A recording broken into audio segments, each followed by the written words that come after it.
Bulan Dzulhijjah selalu menjadi berkah tersendiri bagi kelompok tukang jagal dan penyamak hewan kurban.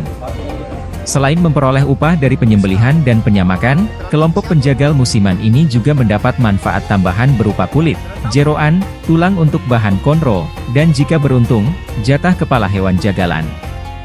Di Makassar, kegiatan penyembelihan, penyamakan, dan distribusi hewan kurban sedang berlangsung di berbagai lokasi. Salah satunya adalah penyembelihan 891 ekor sapi dan kambing yang diorganisir oleh Polda Sulsel. Hingga Selasa, 18 Juni 2024, atau 11 Dzulhijjah 1445 Hijriah, proses ini masih berlangsung dengan lancar. Di sekitar kantor Tribun Timur, tepatnya di wilayah Sambung Jawa dan Balaparang, Mariso, Makassar, juga dilakukan penyembelihan hewan kurban.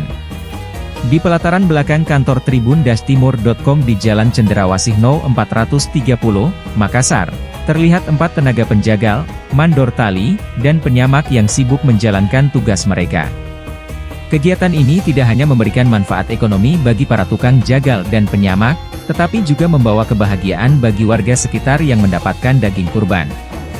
Momen ini menjadi ajang kebersamaan dan solidaritas, mengukuhkan nilai-nilai sosial dalam masyarakat. 45 di, ya. Pernah tahu mungkin 7 tahun. Subangnya apa? Ini dua rongi. Kere? Polsek Mamajang, Kesalima. Sagang? Ini senate Plamoni, Palangkayu. Palamonnya nuna ini. Iya. Muko? Isa be muka ya bos. Oh, ne tribung maka pertama na lo ah. Yang taman rin nakke. Nampanta? Iya. Download Tribun X sekarang. Menghadirkan lokal menjadi Indonesia.